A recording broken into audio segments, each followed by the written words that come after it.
kulanti wanaagsan daawadayaal meel baad ku sugantiin kuna soo dhawaada barnaamijka wararkii ugu dambeeyay ee Soomaaliya waa 3 bisha Julaay sanadka 2021 qodobada ugu waaweyn ee barnaamijkeena ku soo qaadan doona saaka hadduu eebooynaha inoo saamaxana waxaa kamid ah xogta ugu dambeysay ee qarax ruuxay magaalada Muqdisho ee caasimadda dalka cabsi xoogan oo soo food saartay madaxda dawladda haddaba maxaa ka jira in qaraxa loo diyaariyay in lagu weeraro mas'uuliyiinta dawladda federaalka Soomaaliya xilliga uu socday xuska maalmaha xorriyadda ra'iisul wasaare Roble oo warada ka soo saaray qaraxa iyo shabaab oo shaaciyay cidii uu ahaa bartilmaameedkooda inta uu leeyahay qasaaraha qaraxa ka dhashay ayaan idin soo gudbin doonaa madaxweynaha Soomaaliya oo xaaladdu ku xun tahay iyo kiiska askartii loo qaaday Eritrea oo buuq ka dhex abuuray fila Soomaaliya iyo xafiiska ra'iisul wasaare Roble waxaa ka jira in ra'iisul wasaaruhu doonayo inuu soo bandhigo xogta ciidamada madaxweynaha waddanka Turkiga Recep Tayyip Erdogan oo ilaamiye howlgallo keeni kara inuu qarxo dagaal ay la galaan waddanka Greega iyo dalalka kale ee xulafada la ah qodobada kale aan barnaamijkeena ku soo qaadan doona waxaa ka mid ah wadaadka dawladda federaalka Soomaaliya u xiran ee Sheekh Mukhtaar Robow oo nolol iyo geeri u dhaxeeya kadib markii uu raashinkii ka soomay waa sidee xaaladiisa halkee ayuu ku xiran yahay warbixin ayaan idinka soo gudbin doonaa iyo dawladda Mareykanka oo xusaysa jabkii ka soo gaaray dagaalkii ay ku qaaday Soomaaliya 1993 ee Black Hawk maxaa xilligan ku soo aadiyay faahfaahin dheeraad ah ayaan idinka hayaa insha Allah qodobadaas iyo kuwa kale ayaan ku soo gudbin doonaa barnaamijkeena daawade like star oo si share garay wararkeena si ay u gaaraan dhammaan shacabka Soomaaliyeed ee u helan inay helaan xogaha Soomaaliya iyo sidoo kale wararka kale ee dunida ayna ku bilaabano magaalada Muqdisho ee caasimadda Soomaaliya xalay waxaa ka dhacay qarax aad u xoogan qaraxan ayaa waxa uu ahaa qarax ismiidaamina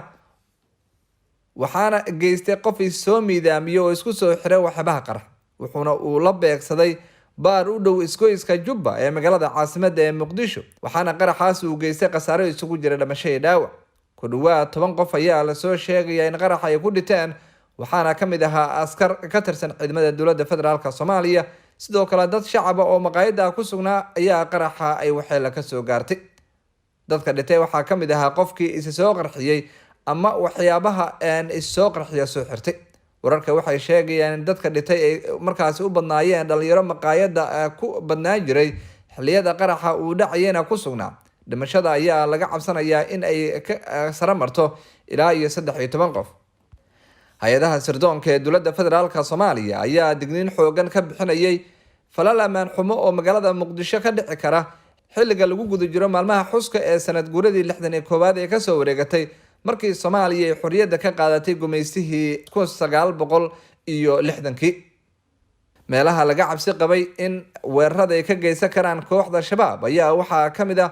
xarumaha ku dhow madaxtooyada Soomaaliya oo amaankooda si weyn loo adkeeyay xilli madaxweynaha Jamhuuriyadda Federaalka Soomaaliya ra'iisul wasaaraha dalka iyo xubnaha mas'uuliyiinta dawladda federaalka Soomaaliya ee magaalada Muqdisho uga qayb galeen isla mar ahaantan ay shacabka ay kula dabaaldegeen maalmaha xorriyadda ciidamada ammaanka ayaa hadda baaraya suurtagalnimada inay jiraan qaraxyo kale iyada oo askarta dawladda gaar ahaan ilaalada madaxtooyada heegan xoogan la geliyay ra'iisul wasaaraha xukuumadda federaalka Soomaaliya ayaa war adag ka soo saaray qaraxan saacado uun kadib waxaana uu tilmaamay inuu ambaareynayo falkaas wuxuushnimada inta dhimatay Allah u naxariisto dhaawacana Allah bogsiyo ayuu yiri ra'iisul wasaare Roble oo qoraal soo saaray falkan bahalnimada iyo arxan darrada waxa uu muujinayaa sida argagixisada uga go'an tahay waxyeeleynta shacabka taasoo waajib inooga dhigaysa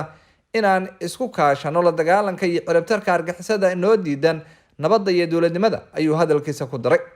kooxda shabaab oo war ka soo saartay qarax ayaa waxay sheegeen in ay ku dileen ilaa iyo 15 qof 20 kalena ay ku dhaawacmeen kooxda shabaab waxay sheegeen in qarax ay la beegsadeen ciidamo ka tirsan dawladda oo ka kala tirsan booliiska iyo sirdoonka qaranka sida ay xogta ku bixiyeen qaraxana uu fuliyay qof xiran suunka qaraxyada loo adeegsado ayaa dadka ku dhintay waxa ay u badan yihiin dad shacab magaalada Muqdisho ayaa maalmihii la soo dhaafay ka soo hagaagaysay falalka amaan darrada gaar ahaan qaraxyada ay fulinayaan kooxda shabaab iyadoo ciidamada booliiska iyo kuwa kale ee sirdoonka dalka ay wadeen howlgallo ay ku fashilinayeen falalka amaan xumo ay kooxda geysanaya haddaba wararka ku soo kordha iyo warbixinada arrimaha la xiriira dib ayaan idinla socodsiin doonaa insha Allah imikana wararka la helayo ayaa waxay sheegayaan in Sheekh Mukhtaar Robow Cali Abu Mansuur oo u xiran dawladda federaalka Soomaaliya uu maalintii saddexaad cuntada ka sooman yahay isaga oo ku jira xabsi guri ku yaala magaalada caasimadda. dad la hadlay saxaafadda qaarkood oo aada ugu dhow wadaadka Mansuur waxay sheegeen in ilaa iyo khamiistii lasoo dhaafay uusan wadaadku cunin wax cunta isla mar ahaantana uu guri hoosta isaga soo xiray. yuusuf xasan mursal oo qaraabo la ah Abu Mansuur sidoo kalena ka tirsan mas-uuliyiinta xisbiga amniga iyo cadaaladda uu hogaamiyo Sheekh Mukhtaar ayaa u sheegay warbaahinta in xubno ka tirsan hay-adda NISA oo la socda xaaladda Abu Mansuur ay kusoo wargeliyeen in wadaadka uu raashika ka soomay. wararka waxay tilmaamayaan in xaaladiisa caafimaad ay hadda kasii darayso lagana cabsi qabo in waxyeelo ay usoo gaarto raashika uu ka sooman yahay. markii horeba waxaa jiray xaalado caafimaad darro oo haystay Sheekh Mukhtaar Roobo Cali Abu Mansuur oo ay ciidamada dowladda federaalka Soomaaliya kasoo xireen magaalada Baydhabo sanadkii 2018 markaas uu isku dayay inuu isku soo sharaxo xilka madaxweynaha maamulka Koonfur Galbeed oo uu ku guuleystay Cabdicasiis Laftagareen oo dhinaca dowladda federaalka Soomaaliya ka socday. waxaa jiray baaqiyo weyn oo dadka Baydhabo ka soo jeeday iyo guud ahaanba gobolada Koonfur Galbeed ee Soomaaliya ay ku dalbanayeen in lagu soo daayo Sheekh Mukhtaar Roobo Cali Abu Mansuur oo aysan dowladda federaalka Soomaaliya ilaa iyo hadda wax maxkamada soo saarin. wadaadkan ayaa ka soo goostay kooxda Shabaab oo muddo ka barbar dagaalamayay. lama oga sida ay xaaladdu noqon doonto laakiin shabakada wararka ee Warqaad TV ayaan idiin soo gudbin doonta xogaha arrimaha ku soo kordhay insha Allah. warar la xiriira hanjabaad xoogan oo ka soo baxday madaxweynaha Turkiga Recep Tayyip Erdogan oo ku socota dalalka Yurub iyo sidoo kale dowladda Greega ayaan idiin soo gudbin doonaa. hase ahaatee imika waxaynu fiirin doonaa ra-iisul wasaaraha dowladda federaalka Soomaaliya ayaa ballan qaaday inuu dhawaatan uu shaaca ka qaadi doono xogtii ugu dambeysay ee la xiriirta askarta ku maqan waddanka Eritrea. arrintan ayaa waxay timid kadib markii dowladda federaalka Soomaaliya cadaadis xoogan ugu yimid waddanka Mareykanka. cadaadis ayaa mar kale ku kordhay sidoo kale madaxweynaha dowladda federaalka Soomaaliya mudane Maxamed Cabdullaahi Farmaajo iyadoo ra-iisul wasaaruhu uu dalbanayo in cadeymo dheeraad ah laga helo halkay ciidamada ku maqan yihiin xilli Mareykanka uu shaaciyay in ciidamadan ay ka dagaalameen gudaha waddanka Ethiopia. Robert Kajek oo ah siyaasiyaha ku-xigeenka xogayaha waaxda arrimaha Afrika ee Mareykanka ayaa waxa uu yiri waxaan ka warqabnaa in ciidamada Soomaaliya ay joogeen Ethiopia laakiin hadda ma xaqiijin karno inay dagaalka ka qayb qaateen iyo in kale balse waan xaqiijinaynaa arrintan. wararka aynu helayno ayaa waxay tilmaamayaan in ra-iisul wasaaraha dowladda federaalka Soomaaliya uu ka dalbaday guddigii uu dhawaantan u magacaabay arrinta ciidamada Eritrea ugu maqan Soomaaliya in ay soo bandhigaan baaritaanada iyo waxyaabihii ay ogaadeen muddadii ay shaqeynayeen. inkastoo guddigaas ay si weyn uga soo horjeesteen xubnaha siyaasiyiinta oo u badan kuwa mucaaradka haddana ra-iisul wasaaraha ayaa la tilmaamaya inuu xog dheeraad u baahan yahay. madaxweynaha jamhuuriyadda federaalka Soomaaliya ayaa isna waxaa lasoo sheegayaa inuu bixinayo dadaallo ku aadan in la helo xogta ku saabsan ciidamada. waxaa soo baxaya warar ay soo taraya oo sheegaya in ciidamadan qaarkood ay weli ku sugan yihiin gudaha waddanka Eritrea isla mar ahaantana dowladda federaalka Soomaaliya aysan weli helin awood ay ciidamada ku soo qaado oo dhinaca dhaqaalaha ah. waxaa jira warar kale oo tilmaamaya suurtagalnimada in ciidamadan ay ka qayb qaateen dagaalada ka soconaya waddanka Eritrea. dowladda Mareykanka iyo hay'adaha xuquuqul insaanka waxay tilmaamayaan in haddii ciidamadan ay ka qayb qaateen dagaalka waddanka Ethiopia ay dhibaato culus ku keeni karto tababarada dowladda federaalka Soomaaliya ciidamada dibadda loogu qaado. Soomaaliya ayaa iskaashi militari la gashay Ethiopia iyo Eritrea. arrintaas ayaana shaki xoogan ku abuurtay waalidiin badan kuwaas oo magaalada Muqdisho ka dhigay isu soo baxyo ay ku dalbanayaan inay xog badan uga ogaadaan caruurtooda. weli waxaa nagala socotaan shabakada wararka ee Warqaad TV waxaana daawanaysaan wararkii iyo warbixinadii guud ee Soomaaliya. imikana dowladda waddanka Mareykanka ayaa waxay abaalmarin sii doontaa ama ay cusboonaysiin doontaa abaalmarintii ay siisay askartii uga soo dagaalamay gudaha Soomaaliya sanadkii 1993. 60 askari oo Mareykan oo ka qayb qaatay dagaalkii subcadda xun ka raacay Mareykanka ee magaalada Muqdisho ka dhacay ayaa heli doona abaalmarin la casriyeeyay sanadkan gudihiisa taas oo lagu abaalmarinayo dagaaladii ama dadaalkoodii Mareykanku ku sheegay inuu ahaa mid geesinimo leh kaas oo 28 sano ka hor ay ku galeen gudaha magaalada caasimadda u ah Soomaaliya ee Muqdisho sida ay shaaciyeen saraakiisha militariga waddankaas. saraakiisha taliska howlgallada gaarka ee ciidamada waddankaasi Mareykanka ayaa abaalmarintan sii doona ciidamadan oo ka qayb qaatay dagaalada saacadaha badan qaatay go-aankan lagu casriyeynayo biladaha ayaa daba socda dib u eegis lagu sameeyey abaalmarinada ciidamada hore loo siiyey, kaas oo uu bixiyey xogiyihii hore ee ciidamada ee wadankaasi Mareykanka Ryan McCarthy sanadkii 2020. saraakiisha adeega ayaa sheegay jimcihii shalay in Oktoobar 1993 dagaalkii ka dhacay magaalada Muqdisho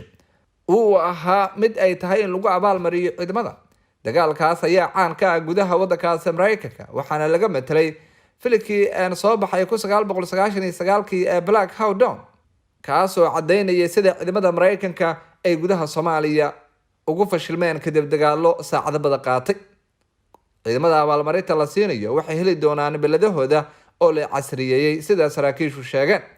Mareykanka ayaa askar fara badan looga dilay isla mar ahaantan oo looga dhaawacay dagaalkaas ay ku qaadeen gudaha Soomaaliya,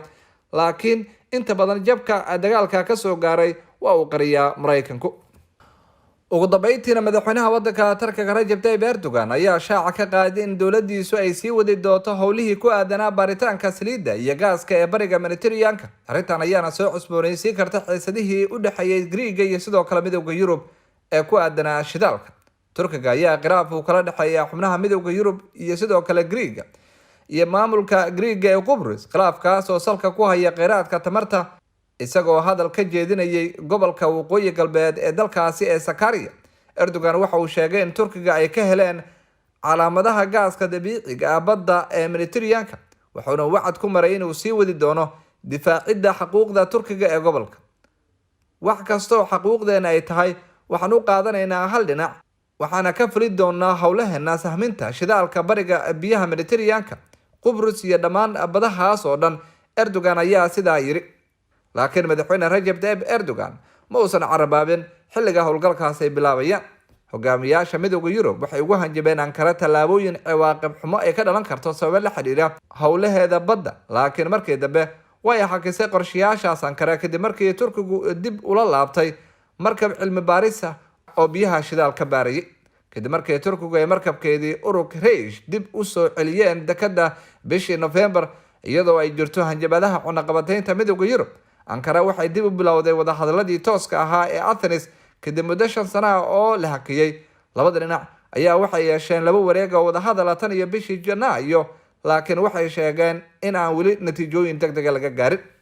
hadalka ka soo yeeray madaxweyne Recep Tayyip Erdogan ayaa keeni kara isku dhacyo cusub iyo in mar kale xiisaduhu cirka isku sii shareeraan. dalalkan ayaana ku sigtay inay foodeystaraan kadib markii maraakiibtooda iyo diyaaradahooda dagaalka is hujuumeen. midowga Yurub iyo Ankara ayaa sidoo kale ku kala aragti duwan sida jasiiradda Qubrus loo kala qaybinayo kheyraadka ka buuxa. haddii madaxweyne Recep Tayyip Erdogan uu ka dhabeeyo ballanqaadkiisa ah